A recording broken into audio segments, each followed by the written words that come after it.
ஒரு கோயிலும் ஒரு ஊருமே ஒரு பெண்ணின் தியாகத்தால் காப்பாற்றப்பட்டிருக்கிறது. இது வரலாறு. ஸ்ரீரங்கம் கோவில்.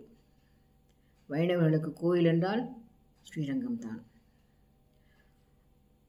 அந்த காலகட்டத்தில் நிறைய அந்நியர் படையெடுப்பு காரணமாக சொத்துக்களும் கோயிலும் அழிந்து கொண்டிருக்கின்றன. அழித்து கொண்டு செல்வங்களை எல்லாம் கொள்ளையடித்து கொண்டு சென்று கொண்டிருக்கிறார்கள். அப்படியே ஸ்ரீரங்கம் கோயிலிலும் அந்த கொள்ளை நடந்து கொண்டிருக்கிறது. கொள்ளையெல்லாம் அடித்து கொண்டு போய்விட்டார்கள். அந்த படை தளபதி அங்கே கோவில் வளாகத்தில் இருக்கிறான். இன்னும் என்ன சொத்துக்களாக இருக்கின்ற தேடிக்கொண்டு அங்கே அமர்ந்திருக்கிறான். என்ன செய்வதுன்னு தெரியவில்லை. ஏராளமான வைணவர்கள் கொலை உண்டாகிவிட்டது. என்ன செய்வது என்று தெரியாமல் தவிக்கிறார்கள். அந்த கோவில் தேவதாசி வெள்ளையம்மாள் அவள் தீர்மானிக்கிறாள், காப்பாற்ற வேண்டும் ரங்கனை என்று. அழகாக அலங்கரித்து கொண்டு அந்த படை தளபதி முன்னால் வந்து நிற்கிறாள். அவள் அழகிலே அவன் மயங்கி போகிறான். மேலே வா, உனக்கு காட்டுகிறேன் வா என்றும் அவன் அந்த சொத்துக்களெல்லாம் கோயிலுக்கு சொத்துக்களை அவன் காட்டப் போகிறாள் என்று அவள் பின்னாலே போகிறான். அவள் ஒவ்வொரு படியாக ஏறி மேல் தளத்துக்கு சென்று விடுகிறாள். இவனும் மேல் தளத்துக்கு போகிறான். இங்கே பார் என்று குனிந்து பார்க்க சொல்கிறாள். அவன் அங்கிருந்து இப்படி குனிந்து பார்த்தான். அப்படியே அவனை காலை வாரிவிட்டு அவனை குப்புற தள்ளி விடுகிறாள். மேலிருந்து கீழே விழுந்து அவன் சிதறி போகிறான். தளபதி சிதறி போனால், அந்த படைத்தவன் சிதறி போனால் என்ன ஆகும்? படைகள் எல்லாம் சிதறி போய்விட்டன. இவள் என்ன செய்ய வேண்டும்? பொழுது ஹத்தி தோஷமாயிற்றே. அவளுக்கும் அந்த பாவம் உண்டு இல்லையா? ஹத்தி தோஷம் அல்லவா?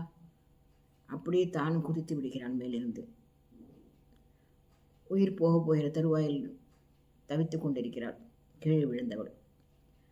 ஒரு அத்தனை பேர் ஓடி வருகிறாள். அத்தனை வைணர்கள் ஓடி வருகிறார்கள். தவிக்கிறார்கள். எங்களை காப்பாற்றினாயம்மா, ரங்கனை காப்பாற்றினாயம்மா என்று தவிக்கிறார்கள்.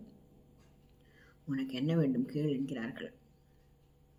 அவள் என்ன கேட்கலாம்? என்ன சந்ததி இருக்கலாம்? சொத்துக்கூட என் குடும்பத்தை காப்பாற்றி எதுவும் கேட்கவில்லை. நானும் என் வர்க்கத்தாரும் இறந்த பிறகு கோவில் மடப்புளையில் இருந்து கொள்ளியும் கோவில் பண்டாரத்திலிருந்து வாய்க்கு அரிசியும் வேண்டும் என்று கேட்கிறாள். எப்படிப்பட்ட நினைத்தே பார்க்க முடியவில்லை. என்ன கேட்டிருக்கிறாள் அவள்? என்ன பிரசாதம் கேட்டிருக்கிறாள்? எல்லோரும் கண்ணீரோடு கூட அதற்கு அவளுக்கு உறுதி கூறுகிறார்கள். சற்று நேரத்தில் உயிர் பிரிந்து விடுகிறது.